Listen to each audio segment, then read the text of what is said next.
Самые древние памятники на старославянском языке написаны одной из двух славянских письменностей – или кириллицей, или глаголицей. Ученых уже давно интересует вопрос, какая из этих письменностей появилась первой, какая из них древнее и какую из них создал святой Кирилл. Когда, почему и как появилась вторая славянская письменность? На все эти вопросы тяжело ответить, так как до нас не дошли оригинальные памятники письменности, написанные именно святыми Кириллом и Мефодием. Поэтому у нас нет прямых свидетельств о том, какую письменность они использовали. Самые старые дошедшие до нас памятники, написанные и глаголицей, и кириллицей, были созданы на столетия позже создания славянской письменности. Но, несмотря на это, у ученых есть ответы на эти вопросы.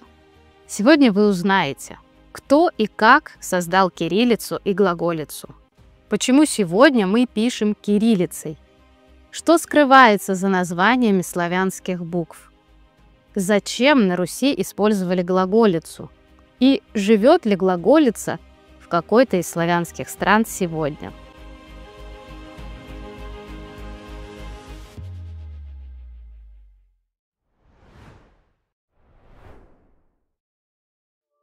Константин, в монашестве Кирилл, был прозван за свою ученость философом. Учителями Константина были выдающиеся деятели византийской культуры – Лев Математик и Фотий, ставший впоследствии патриархом. Позднее Константин служил хранителем патриаршей библиотеки и преподавал философию, а также был членом, а может быть и главой византийских дипломатических миссий в Хазарский каганат и арабский халифат. Во время этих поездок он изучал языки, что отнюдь не было распространенным занятием в среде образованных подданных Восточно-Римской империи. Кроме славянского и греческого, Константин владел также и многими другими языками. Так что он не был случайным человеком, создавшим для славян письменность. У него был огромный филологический опыт и прекрасное образование. Поэтому именно он как нельзя лучше подходил для выполнения этой задачи. Какую же из двух письменностей создал Кирилл? Споры об этой проблеме имеют в славистике длительную историю. Еще в конце XVIII века среди ученых преобладало мнение, что кириллица старше глаголицы, что кириллица – это наше славянское письмо. Глаголица же вызывала много сомнений и подозрений, в чем только ее не обвиняли, и в том, что это было тайное письмо, служившее еретическим целям, и что это была сектантская письменность, и что Кирилл придумал глаголицу, чтобы католики не преследовали православных за кириллицу. Долгое время в ученых кругах к глаголице преобладало такое недоверчивое, пренебрежительное отношение. Но чем больше ученые обнаруживали новых глаголических памятников, тем больше они убеждались, что именно глаголица была той первоначальной письменностью, которую создал Кирилл. Почему же сегодня ученые так уверены в старшинстве глаголицы? Этому есть несколько доказательств. Самый старый памятник, в котором мы можем прочитать о создании славянской письменности, это сказание о письменах чернорисца Храбра. Написан он был вскоре после завершения деятельности святых Кирилла и Мефодия. Чернорисец Храбр в своих сказаниях подчеркивает, что письменность, созданная Кириллом, была оригинальной, что отличает ее от греческой. А оригинальной письменностью можно назвать только глаголицу, так как кириллица очень четко напоминает греческий алфавит. Самые старые памятники, написанные глаголицей, были созданы на территории Великой Моравии, то есть там, где святые Кирилл и Мефодий выполняли свою просветительскую миссию. А вот кириллические памятники были созданы на территории восточной части Балканского полуострова, то есть там, где деятельность Кирилла и Мефодия продолжали их ученики. Глаголические памятники имеют более архаичный язык, что показывает, что они более тесно связаны с первыми старославянскими переводами. Важным доказательством старшинства глаголицы являются палимсесты, то есть тексты, которые были написаны поверх других текстов. При этом более старый текст соскабливался или смывался. Почему это происходило? Старославянские памятники изначально были написаны на пергаменте. И так как пергамент был очень дорогим материалом, то для записывания нового текста часто использовали старые книги. Предыдущий текст или смывали, или соскабливали, и на эти страницы записывали новый текст. Все известные до сегодняшнего дня палимсесты — это кириллические рукописи, написанные поверх смытой глаголицы. И нет ни одного глаголического текста, написанного поверх кириллического. Это говорит о том, что тексты изначально писались глаголической письменностью, а кириллической уже позже. В кириллических памятниках часто содержатся буквы или даже целые предложения, написанные глаголицей. Это как раз свидетельствует о том, что эти кириллические тексты переписывались с глаголических. И наоборот, на полях глаголических текстов содержатся пометки кириллицей, которые появились в них уже позже. И это еще не все доказательства старшинства глаголицы. Существуют и другие. Вообще глаголица — это на самом деле очень загадочная письменность. Многие моменты, связанные с ней, до сих пор вызывают много вопросов. Например, до сих пор точно не ясно, была ли глаголица только результатом творчества Кирилла, или же ее элементы он заимствовал из письменности каких-то других народов. Если мы посмотрим, как выглядит глаголица, то совершенно непонятно, на что она вообще похожа. И по этому поводу есть множество мнений. Долгое время считалось, что глаголические знаки произошли из греческого минускульного письма, то есть скорописи, которая возникла в византийском делопроизводстве. Глаголицу также выводили из кириллицы, из рунического, еврейского, эфиопского, хазарского, арабского, албанского, грузинского, коптского, латинского, готского, клинописного и кипрского слогового письма, а также из магических, астрономических, медицинских и прочих существовавших в средние века знаков. Какие-то из этих теорий более вероятны, какие-то менее. Так или иначе, более-менее полного сходства глаголицы ни с одной из этих знаковых систем не обнаруживается. В конце 40-х, начале 50-х годов XX века независимо друг от друга учеными в разных странах, Чернохвостовым в Финляндии и Георгиевым в Болгарии, был сделан вывод, что глаголица не развилась из какого-либо алфавита, а является плодом творчества одного человека, исповедующего христианство. В основу подавляющего большинства ее букв, с точки зрения этих ученых, положены три основных символа христианской религии: крест — символ Христа, треугольник — символ Троицы, и круг — символ бесконечности и всемогущества Бога Отца.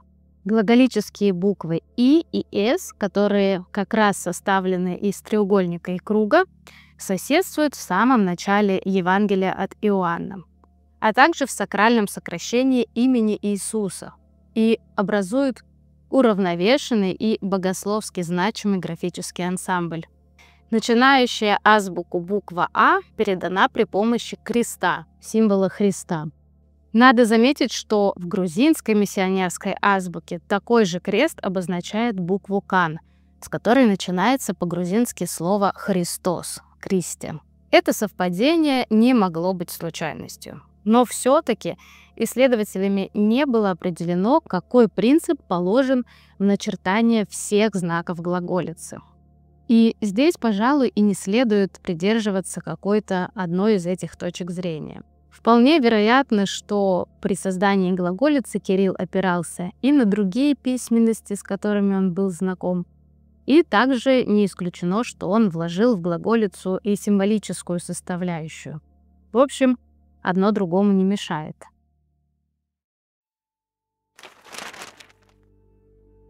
Азбуки Глаголи «добро есту живете», «дело земля иже и дерви», «како людие мыслите», «наши ону покои», «реци слово тридо», уку, фриту, херу, оту, шта, ци, чриви, ша, еру, еры, ере, яте, ю, энсу, енсу, онсу, йонсу, ужица, сита, кси, пси.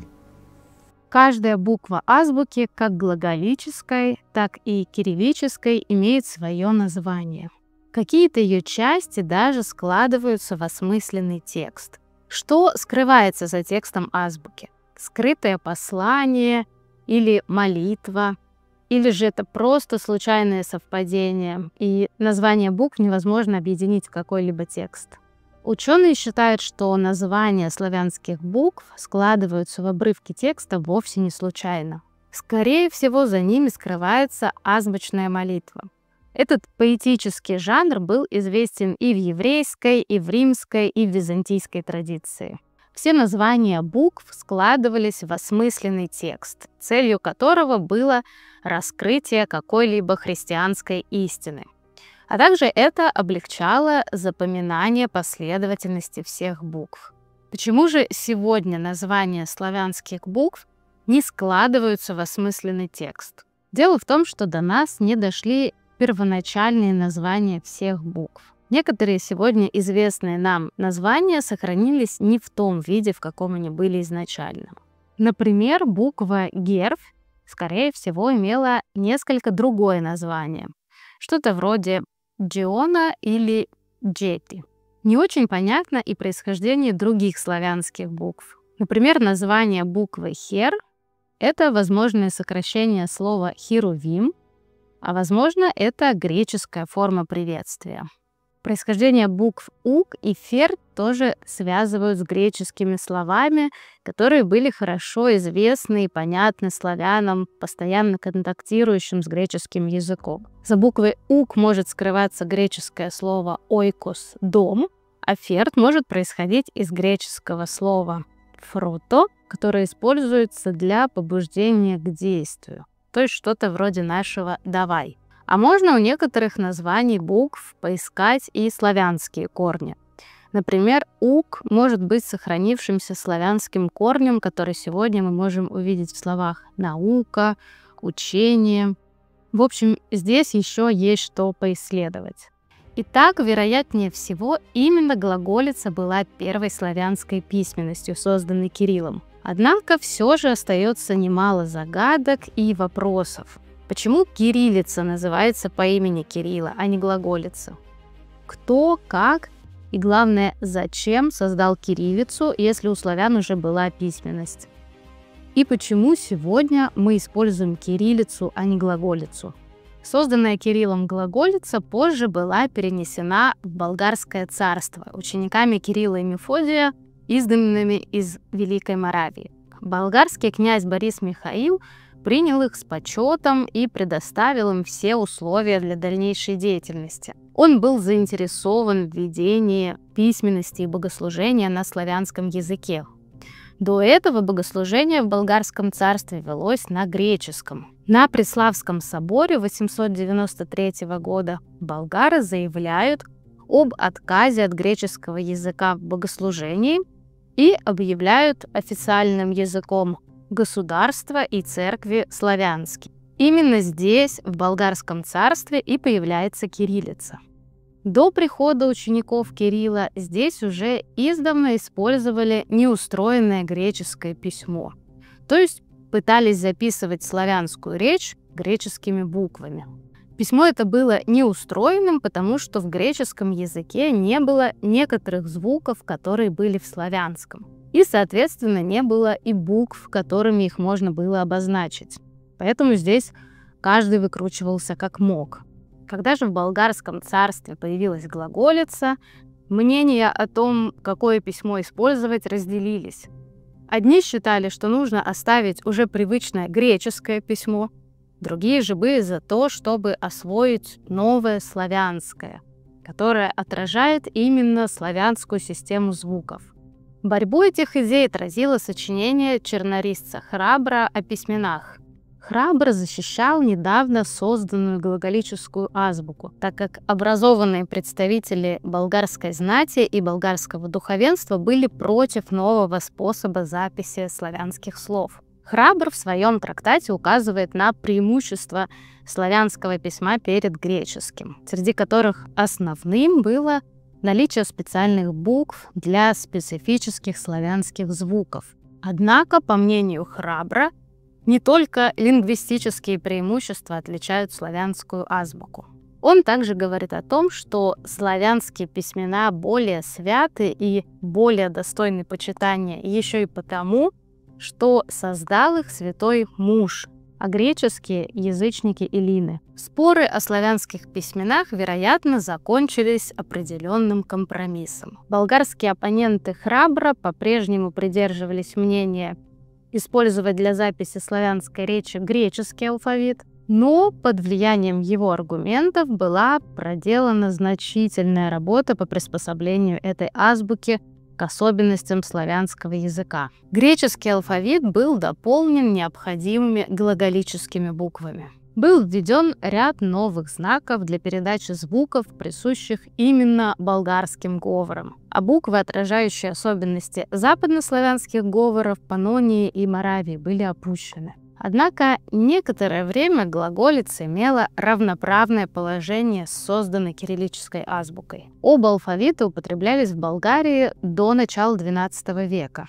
Таким образом, на протяжении почти 2 столетий глаголица и кириллица находились в постоянном взаимодействии. Некоторые исследователи предполагают, что после собора 893 года богослужебные книги продолжали переписываться глаголицей, а кириллический алфавит употреблялся прежде всего для мирских потребностей в княжеской канцелярии, где до этого долгое время использовался греческий язык. Кириллический алфавит со временем вытеснил глаголицу в восточных областях Первого Болгарского царства и оттуда был перенесен на Русь. Поэтому основным алфавитом на Руси была кириллица. Однако и здесь глаголица была известна, и были те, кто ею владел. Ряд глаголических надписей был найден в Новгородском Софийском соборе, а также на Рюриковом городище.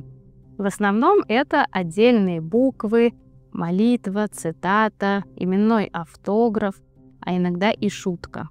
Исходя из известных нам сегодня находок, ученые пришли к выводу, что основным алфавитом на Руси была кириллица, которая была знакома любому грамотному человеку. Глаголицей же владел далеко не каждый. Как предполагает Алексей Алексеевич Гиппиус, она была письмом, скажем так, для посвященных, и либо связывала таким образом закрытую социальную группу, либо же применялась тогда, когда писавшему хотелось продемонстрировать свое владение ею, показать свое неординарное знание.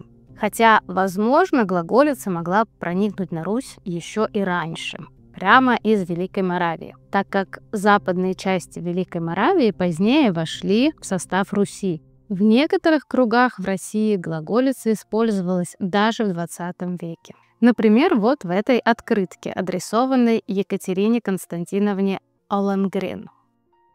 Многоуважаемая Екатерина Константиновна, позвольте посвятить вам следующий стих. Какая чудная головка! Ах, зачем я не корнет? Ты прелестная плутовка, я погиб на склоне лет. С вашего разрешения целую вашу руку. В. Глазов.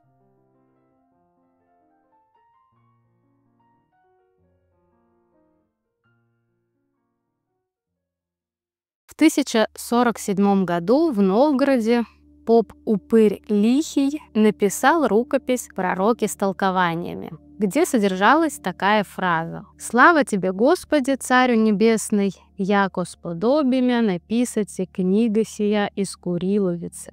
При этом в списках содержатся отдельные буквы или даже целые слова, написанные глаголицей. Это говорит о том, что образец для кириллического текста, с которого переписывал поп Упырь, был глаголический. И глаголические знаки и даже целые слова Очевидно, им были переписаны механически. Почему же тогда глаголицу он называет куриловицей, то есть кириллицей? Эта запись может свидетельствовать о том, что в Новгороде еще в XI веке кириллицей называлось глаголическое письмо, а позже это название перенеслось на то, что мы сегодня называем кириллицей, так как это письмо со временем стало единственным. То же самое произошло и в Болгарском царстве. После окончательного утверждения здесь нового алфавита, который со временем стал единственным, на него было перенесено название кириллица, то есть письмо, созданное Константином Кириллом. А первоначально это название применялось к глаголице. Кажется, что сегодня глаголица практически забыта, ведь в славянских государствах сегодня используют кириллицу или латиницу. Однако есть одна славянская страна, в которой глаголица до сих пор жива. После изгнания из Великой Моравии ученики Кирилла и Мефодия отправились не только в Болгарское царство, но также и на побережье современной Хорватии. Именно здесь, в Хорватии, глаголица и продолжила свое существование. Именно здесь она получила свое сегодняшнее название от глагола «глаголоты», то есть «говорить», который часто используется в текстах Евангелия. В Хорватии глаголица прошла свой путь развития. В XII-XIII веках формируется так называемая угловатая стилизация глаголицы. Исчезают и некоторые буквы, существовавшие в первоначальной глаголице, так как звуковая система хорватского, а именно чаковского языка, отличалась от звуковой системы прославянского языка. Глаголицы в Хорватии писали как на местном изводе церковно-славянского языка, так и на хорватском народном языке. Это были не только церковные тексты, но и делопроизводственные и административные документы. Уже с самого начала появления книгопечатания в Европе хорваты ввели глаголицу в печать. Литература на глаголице издавалась до 1905 года. И не только в Хорватии, а также в Венеции, Бад-Урахе и Риме. К сожалению, и в Хорватии глаголица не стала единственной письменностью. Со временем ее использование вновь свелось к церковным текстам, да и то лишь у хорватских попов-глаголяшей и их прихожан. Однако и сегодня в Хорватии глаголица не забыта. Она является культурным достоянием и предметом национальной гордости хорватских славян. В школах дети изучают глаголицу или хотя бы учатся писать на ней свое имя и фамилию. Проходят мастер-классы и курсы по глаголице, организовываются фестивали и летние школы глаголицы. А также в Хорватии вы можете найти практически все, что угодно с хорватской глаголицей. От небольших сувенирчиков до обручальных колец. Друзья, если вам нравится наша деятельность, то вы всегда можете поддержать нас на Бусти или Патреоне. Все ссылки вы найдете в описании и первом закрепленном комментарии. А если вы хотите узнать о том, как возникли и развивались праславянские, старославянские и церковнославянские языки, то предлагаю вам посмотреть вот это видео.